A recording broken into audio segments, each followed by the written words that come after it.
రాజుగారి పోటీలు.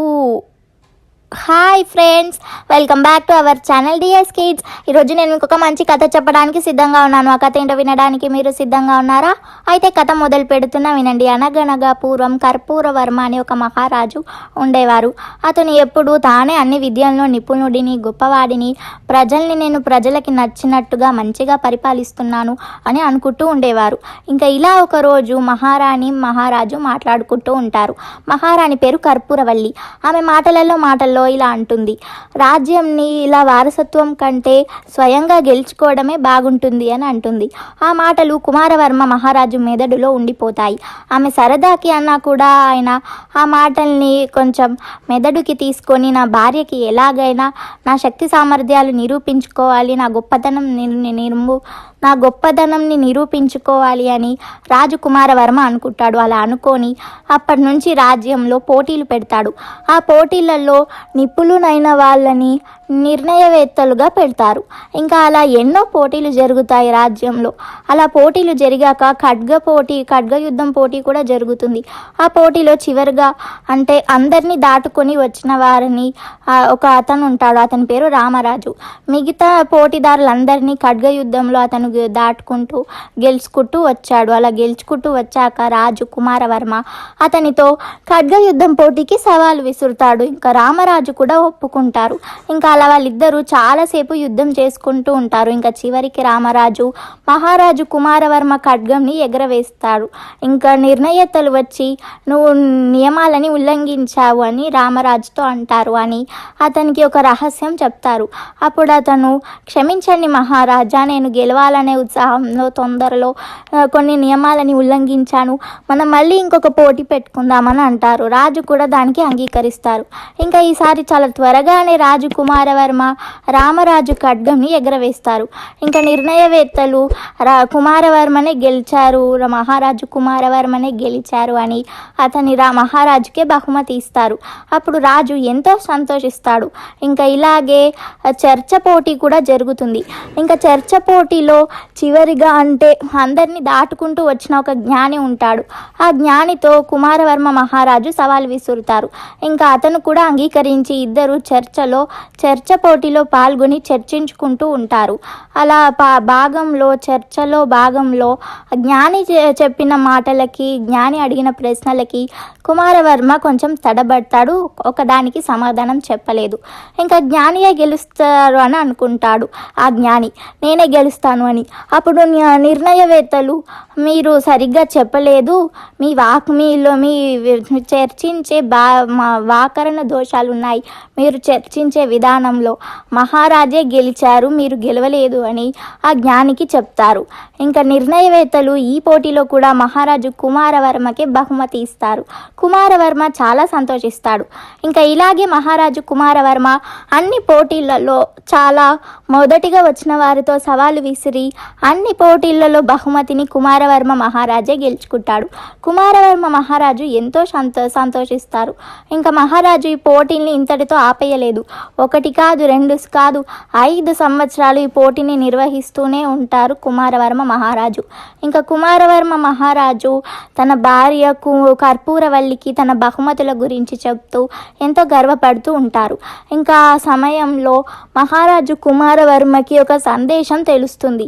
అదేమిటంటే ఆ రాజ్యపు మహామంత్రి భైరవుడు రాజుని చంపేయాలని కుట్ర చేసి రాజ్యంని ఎలాగైనా దక్కించుకోవాలని పథకం వేస్తాడు. ఇంకా అందులో భాగంగా రాజ్యంని చాలా వరకు గెలుచుకుంటాడు. రాజ్యంలో అంతర్గత మార్పులు చేర్పులు చేసి మహారాజు అవ్వాలని భైరవుడు అనుకుంటున్నాడు.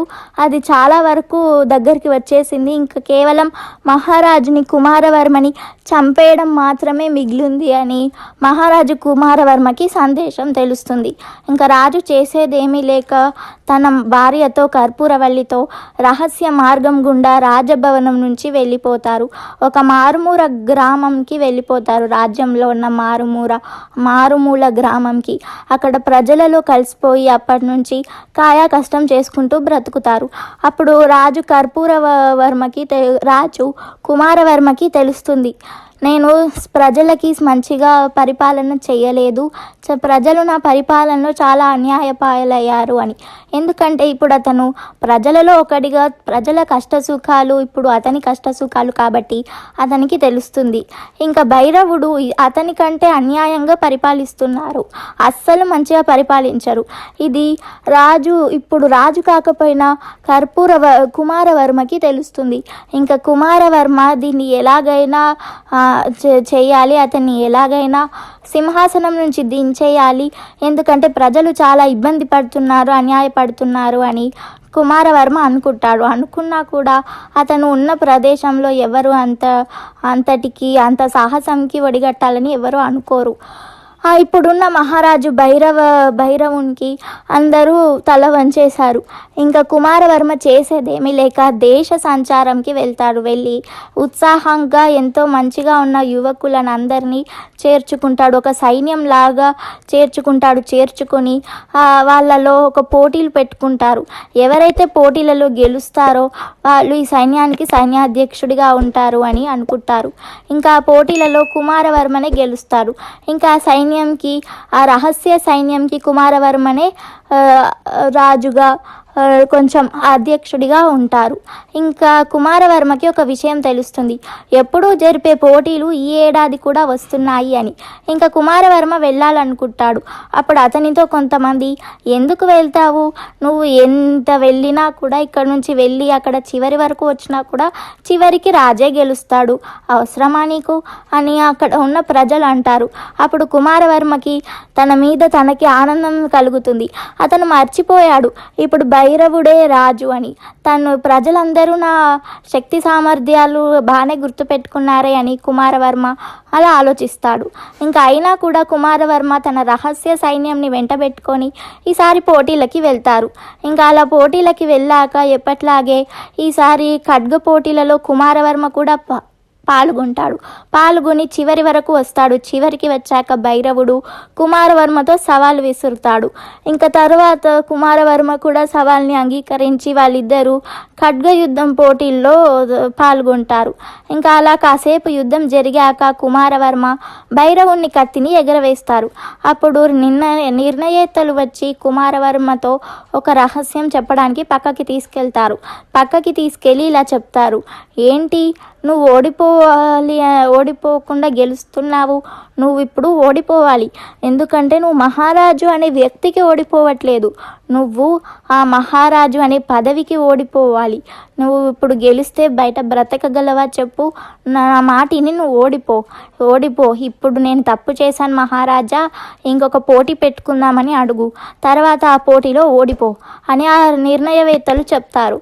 అప్పుడు అర్థమవుతుంది కుమారవర్మకి, అయితే ఇన్ని రోజులు నేను గెలిచిన పోటీలన్నీ ఇలాగే గెలిచానా అని. అప్పుడు కుమారవర్మ సరే అని చెప్తాడు. ఇంకా అలాగే వెళ్ళి చేస్తాడు. భైరవుడు కూడా ఒప్పుకుంటాడు ఇంకో పోటీకి. ఇంకా తర్వాత ఇంకో పోటీ కూడా పెట్టుకుంటారు. ఇంకా అప్పుడు కుమారవర్మ భైరవుణ్ణి కత్తిని ఎగరవేసి ఈసారి తన కత్తిని తన గుండెకి ఎక్కుపెట్టి, ఇన్ని రోజులు నువ్వు చేసిన మోసాలు ఇవన్నీ నాకు తెలుసు, నేను ఇన్ని రోజులు ఎందుకు ఏమీ అనలేదంటే నువ్వు ప్రజల్ని మంచిగా చూసుకుంటావేమో అనుకున్నాను, కానీ నువ్వు ప్రజల్ని చాలా హింస పెట్టావు, చాలా బాధ పెట్టావు, అందుకే ఈసారి నేను ఒప్పుకోను. ఈ ప్రజలందరూ మంచిగా ఒప్పుకుంటే నేనే రాజు అవుతాను. చెప్పండి, మీరు ఒప్పుకుంటారా లేకపోతే ఇతన్ని చంపేయాలా? ఇతన్ని చంపేస్తాను మీరు ఒప్పుకుంటే నేను రాజు అవుతాను, లేదు నేను కాదంటే మీకు ఇష్టమైన వాళ్ళని రాజుని చేసుకోండి అని కుమారవర్మ పోటీలో అందరి ముందు చెప్తారు. ఇంకా ప్రజలందరూ జయ ద్వారాలు కొడుతుంటారు కుమారవర్మకి. ఇంకా కుమారవర్మ భైరవుణ్ణి చంపకుండా వదిలేస్తారు, కారాగారంలో వేయిస్తారు. కుమారవర్మ ఈసారి తిరిగి మళ్ళీ రాజు అవుతారు. రాజయ్యి ప్రజలందరినీ మంచిగా పరిపాలిస్తూ ఉంటారు.